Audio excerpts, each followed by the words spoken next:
नमस्कार बंधुरा आरोही किचेने आपनादेर सबाइके स्वागत जानाई। आज के आमार रेसिपि काँचा माछेर सर्षे इलिश। आपनारा पुरो भिडियोटा देखते थाकुन। आमी इलिश माछगुलो केटे धुए रेखेछि। इलिश माछटा कड़ाइयेर मध्य निये निब।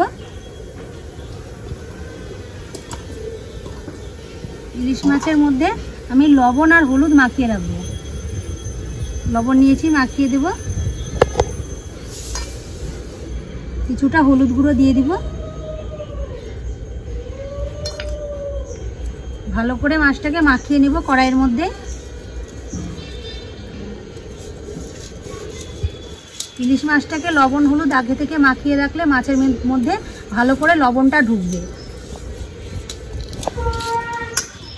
ভালো করে মাছে লবণ হলুদ মাখিয়ে নিয়েছি। এরপর সব মশলাগুলো আমি এক এক করে বেটে নিব।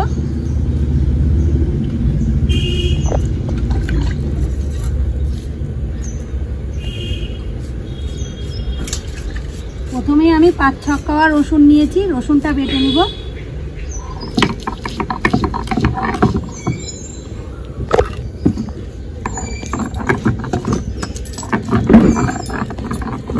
रसुन बाटा হয়ে গেছে। रसुन বাটাটা আমি একবারে মাছে দিয়ে দিব। আমি এখানে একটা গোটা পেঁয়াজ নিয়েছি। পেঁয়াজটা বেটে নিব।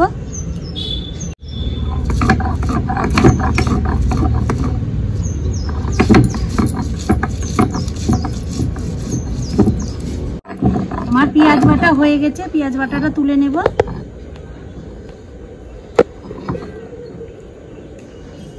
পেঁয়াজ বাটাটা সবটাই দিয়ে দিব। কালো সরষে নিয়েছি। সরষেটাকে খুব ভালো করে বেটে নেব।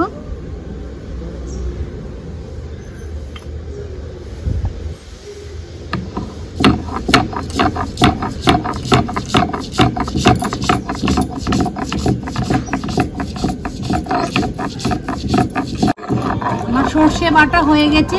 সরষেটাকে এবার তুলে নেব। আমি খুব ভালো করে সরষেটা বেটে নিয়েছি।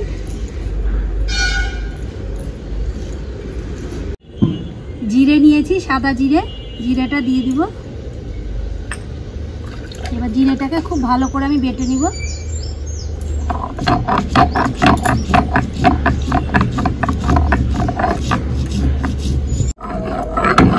জিরাটা আমার ভালোভাবে বাটা হয়ে গেছে। জিরাটাকে তুলে নেব।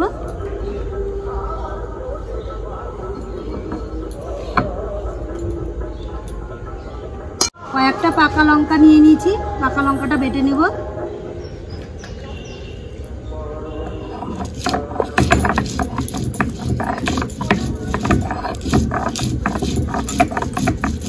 লঙ্কা বাটা হয়ে গেছে খুব ভালো মতো।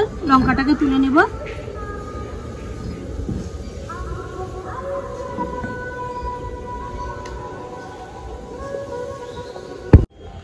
স্বাদ মতো লবণ দিয়ে দেব।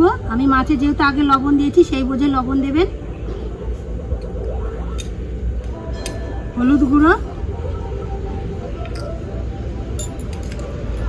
হাফ চা চামচ, চিনি,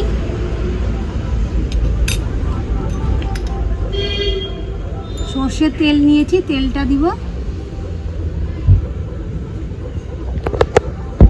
হাত দিয়ে খুব ভালো করে আগে মাছটাকে মাখিয়ে নিব। তারপর 10 মিনিট আমি রেস্টে রেখে দেব। দেখুন মাছের কত সুন্দর রং এসেছে। এখনই মনে হচ্ছে রান্না হয়ে গেছে। আমি খুব ভালো করে মাখিয়ে 10 মিনিট রেস্টে রেখে দেব। আমার মাছটা খুব ভালোভাবে মাখানো হয়ে গেছে। আমি 2 বাটি জল দিয়ে দিব এই বাটির মাপ করে। আপনারা যেরকম ঝোল খাবেন, যেরকম গ্রেভিটা নেবেন সেরকম জল দেবেন। এই যে 2 বাটি জল নিয়েছি, দিয়ে দিব। এরকম একটা ঢাকনি নিয়েছি। ঢাকনিটা দিয়ে মাছটাকে ঢাকা দিয়ে রাখবো। 10 মিনিট রেস্টে রাখা হয়ে গেছে। আমি ঢাকনিটাকে খুলে উনুনে বসিয়ে দিব কড়াইটাকে। এটাকে ধরিয়ে নিয়েছি। কড়াইটা আমি বসিয়ে দিব। একটা ঢাকনি নিয়েছি। ঢাকনিটা দিয়ে আবার ঢাকা দিয়ে দিব। আমি ঢাকনাটা খুলে আপনাদেরকে দেখাই মাছের ঝোলটা কিরকম ফুটছে। দেখুন মাছের ঝোলটা কত সুন্দর রং এসেছে আর ফুটছে কত সুন্দর। আর একটু ফুটিয়ে তারপর আপনাদেরকে দেখাবো। আমার সর্ষে ইলিশ হয়ে এসেছে। আমি কয়েকটা কাঁচা লঙ্কা নিয়েছি, 4-5টা কাঁচা লঙ্কাটা আমি দিয়ে দিব মাছের মধ্যে।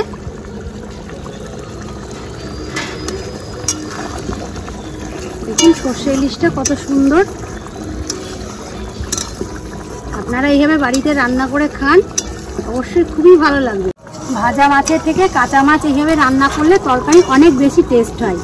আপনারা এইভাবে বাড়িতে রান্না করে খাবেন অবশ্যই। রান্না হয়ে গেছে, মাছটাকে এবার আমি নামিয়ে দেব। এটাকে এবার আমি ঢেলে দেব।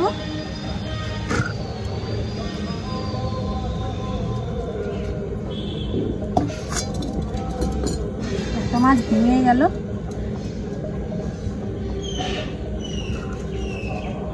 আমি আপনাদেরকে খেয়ে দেখাই কিরকম স্বাদ হয়েছে। কাঁচা লঙ্কা নেব। মাছের পিসটা দেখুন কত সুন্দর বড়।